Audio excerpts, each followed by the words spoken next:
Hi, I'm Mark Wildeman, and this is my case study, Can't We Work This Out, for my district finance class. What is the summary here? We're dealing with Oakwood School Districts. A school district of 6,000 students has 2 elementary schools, 1 middle and 1 high school. Teachers did receive a 5% increase in salary. The school district provides free transportation for all students.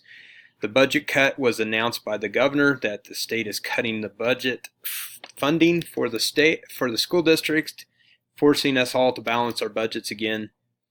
We do have 3 proposed resolutions within the case study of possible cuts. They include the free transportation, funding to all after-school athletics programs, and the music program at the elementary level. Understanding the issues, does the governor have the right to do this? Yes, he does. He can actually freeze funding in the middle of school years too and having a negative impact. But school districts are all going to have a negative impact in this situation throughout the state. Transportation rights was another thing I wanted to look into for understanding, and what I understand is that any student outside the 2.5 radius of the building that they are going to attend does have subsidy rights from the state of Kansas, is based on a sliding scale. You do have some ethical issues of good, strong communication to make sure that everybody in the community is aware that this is not a district issue or concerned or effect. This came from the state level, and that they need to reach out to their representatives and senators if they're not happy with the cut by the governor. District decision to lobby, or in some cases actually sue the state, is all a possibility. If they want to visit, their board would have to decide that as a possibility. But your biggest ethical issue here is what to cut and what will have the least effect on stakeholders in the district. So big issues in this case study that definitely are realistic. So what's my synthesis here? What recommendations would I have the superintendent to the Board of Education so our school district can balance its budget, since with the state cutting the funding for our current school year? How can we make this work? What is our knowns and unknowns about this scenario? We do know that there's a 5% increase for all teachers in their salary, and we also do not know the details of the transportation policy that right now we know is free. We know the governor did cut state funding, but we don't know how much that was, and we definitely don't know if that's a long-term effect or multiple years. The Oakwood School District will need to come up with a budget cut, and what will these possible areas of cuts be is our unknown. A committee was formed, and it created a couple proposals or suggestions to the board, but what is the overall impact of the school district? Again, that goes back to that dollar amount. If we know a little bit more about that unknown, I think that this would really affect how you'd go forward in this case study, but we don't know that. The committee did recommend, again, the 3 areas of cuts: transportation, school athletic programs, and elementary programs. Review and priorities. The statewide impact of all school districts is going to take place. Is this going to have an impact on a smaller group or a larger group of our stakeholders at our school district, is one thing you have to look at and make your priorities. The 3 areas that were proposed, and I'll get into a couple other areas, but transportation affects a large group of our stakeholders, but it also could have the most impactful amount fiscally. After school athletic programs, I think, has of the 3, has a smaller impact, and then middle school has kind of a middle ground. I'd still kind of conclude that it's a smaller group that is impacted. Who should have a voice with this issue? I think that needs to be reviewed, and a priority is everybody should have a voice within your community. And make sure that you reach out and network. Realize every superintendent is going through this. Get together, see what other districts are doing, and that could help you think outside the box. What might work for your district might not work for others, but it might get you to think about all the possibilities, and that could be really impactful.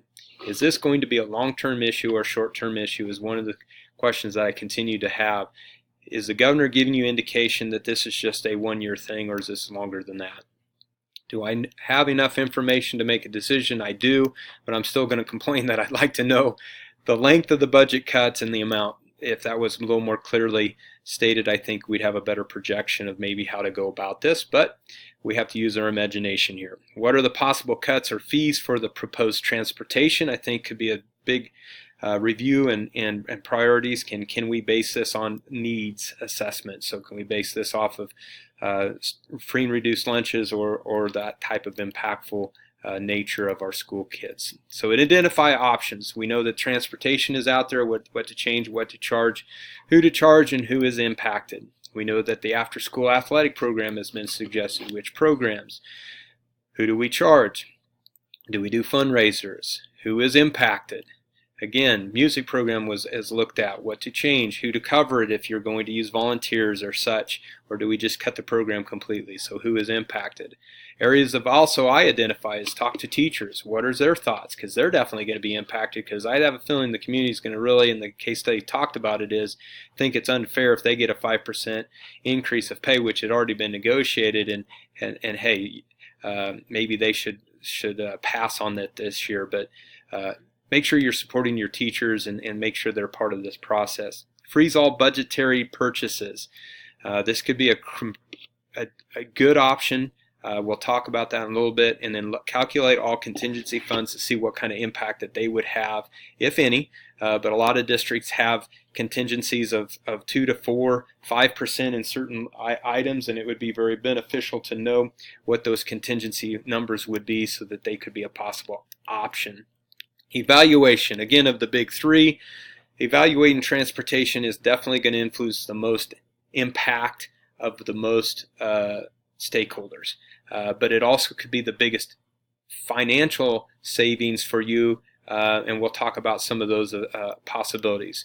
Evaluate school athletic funds. I'll just say this right up front. I just don't think, even though this might be a popular decision, it might look good that you look at cutting some of those programs for publicity. It's not going to affect your bottom dollar very much. It's not going to have a big impact if you do cut that area. And music programs, my evaluation on that is when you start to have to be cutting back in curriculum areas, that's just not an area that I want to look into. Fine arts are definitely proven their value in your school system, so you should try to protect anything and all your curriculum if possible. Talking to teachers can be very impactful. They're the voice of you. Make sure they're on the same page. Make sure that they know that they're being supported with the criticism, and that they're communicating correctly out to the community and stakeholders.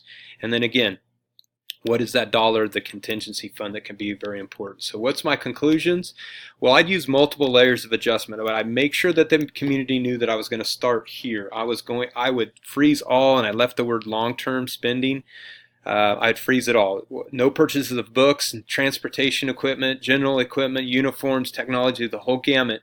Those large sticker items that are set up on 5-year cycles or more, freeze those. See if you can push them back 1 year. See if they can be moved out of the cycle 1 year, depending on it. But make sure the public is aware that that's where you're tackling first. That's an internal order before you go after external funding. By charging for transportation, and communication could be the key part of this, because if you communicate this, they clearly know that you're not charging them. We're going to look at other options. You know, they can carpool. You're not going to charge them unless they're needing to use that service. They've been given that service for years, and you can also communicate to your city, because a lot of cities and towns have their own public transportation. Communicate with them and see what other entities and municipalities you can get involved for transportation. But some of them might want to pay the fee for being picked up by your bus and your transportation, but that there is options there. And then also communicate with the possibility of utilizing different levels of charging based off of needs. And then look at your assessment of your contingency funds available, so that can really help you in a short term of success there. Implement reevaluation of all long-term projects. What can we be put on hold? That can be really, really important. What rotation can be skipped or moved back 1 year can be really important. But here's the thing: communicate very clearly to your stakeholders of the adjustments and the plan to bring it back to the current cycle. You know, make sure that you know that this is going to be an impactful event for 1 year, and we'll all get through it as a team and as a community and as a district. But make sure that communication piece is put in place. Create multiple stakeholder committees to discuss all possible transportation fees and options. Get your site council involved. Send out a community questionnaire technology that gets your technology involved into this plan. Let them voice their opinion. They get that voice out there. Get your teacher groups, etc., all out there, but communicate to all stakeholders of your changes and when they will begin to take place. Make sure that is very clear to your community if you're going to utilize this idea of either charging for transportation or just not giving them that option outside that 2.5 mile radius. So discuss clearly the options for all to hear. I really found this project to be very rewarding. I like case studies that get you to really think. This was definitely a case study that I can see us as superintendents having to utilize at some level. Thank you for listening.